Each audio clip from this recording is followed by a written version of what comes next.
I recently read a study again that said that 80% of people that fail in work fail because they are not able to relate to other people. So communication is the key, not just to personal fulfillment, but also to success in the workplace. And how well we communicate determines how those relationships are going to be. And what we're looking for is clear and open and honest communication, and perhaps learning not to take some of the things that happen in the workplace quite so personally. As the sender, so if you're the one trying to communicate a message, you have a thought, a feeling, or an idea. So there's something in here that you're trying to communicate. And because we are not telepathic, we have to take that and translate it into language. Some people lean naturally more to the passive side of communication, and some of us lean naturally more to the aggressive side. And so for some of us, these trainings are about learning to bump it up a notch to more assertiveness, and for some it's about learning to bring it down a notch to assertiveness. So we're trying to find the middle ground that is assertive. When I say go, and for 60 seconds you will be the most passive, accommodating, submissive, quiet person you ever met times 10. Can I be 8 now? No switching. Okay, any more questions? Hey, no escaping. Hey, bring her back. Hey, I'm very sorry, but my partner had to use the restroom. I guess that means Pam will be participating.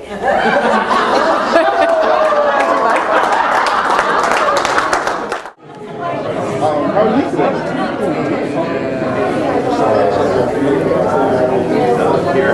A's, when I say go, you will be the most loud, aggressive, intimidating, competitive person you ever met. Remember, we know you're acting. Go for the Oscar. The others around here, and they're not doing half of that.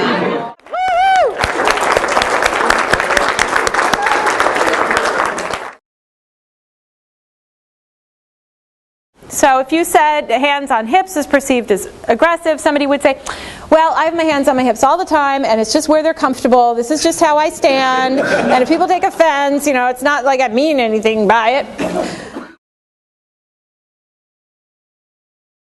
You want them to understand your need, your time constraint. And they can't if you don't give them more information. When I first heard this, I had a problem with it. And I thought, I don't owe everybody an explanation. And it's true, you don't owe everybody an explanation. But if you know that giving that explanation would allow them to walk away feeling better about your no, would help to maintain this relationship, why wouldn't you do it? If you wouldn't really love to, do not say it, because it's going to keep coming back to you. It's going to keep, and then we go, why does this person keep asking me this? Because you said you'd love to.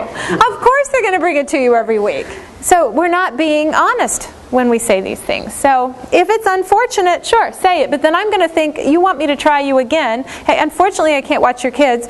Oh, she really wanted to. I'll ask her next weekend. Honey, let's make a date just so that Pat gets to watch the kids, because she really wants to.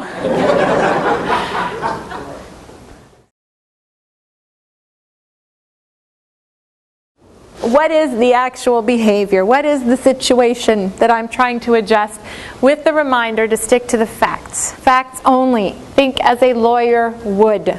You're discussing behavior and situation and facts. You're not talking about their personality. You're not discussing their attitude. Nothing that makes it sound like you're attacking the person as a whole. So Wendy works for me and with me, and maybe there are these forms that we fill out at work, and Wendy has a habit of filling them in incorrectly. So I feel the need to have a discussion with her.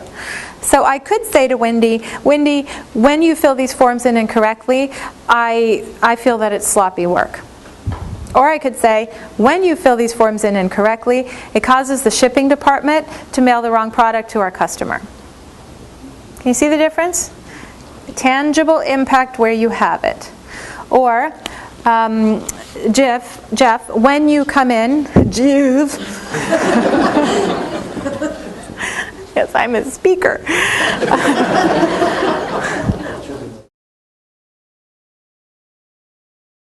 1 year prior, they had started riding in together. They were still riding in together every day. They were always using her car, and he had never once offered to pay for gas. Now, it's interesting, the reaction, because some people in this room are going, how could he not offer to pay for gas in a whole year? That is just unheard of. And some people are going, how could she not have asked? Do you want him to start driving and using his car? Do you want him to pay for the year and split what it would have been in that year? Do you want him to start paying from now on? Do you want to start riding alone? What is your goal for this conversation? And whatever the feedback is that you're giving, be clear on your goal before you head into the conversation. Almost any of us would react defensively to a generalization. If I work with you and you come up to me and say, Stephanie, we need to have a talk because you're always late. Depending on how our relationship is, I might say these things out loud, I might think them. But somewhere inside, most of us, we're going, always late. That is so not true. I am not always late. I can't even believe she said always late. There was that day. In March after St. Pat. I was here with green donuts early. You'd think they'd remember. The donuts, always late. So not true. So the other person is 10 sentences further, and we're still processing always, because it's what's called a trigger in communication. And what it triggers is defensiveness, generally. Not in everybody, because that would be a generalization. Okay, so if I come up and say, Doug, you are by far, in all my 6 years of teaching in 7 countries and 20,000 people, the biggest idiot I have ever met, how many of you think that would raise Doug's self-esteem? It's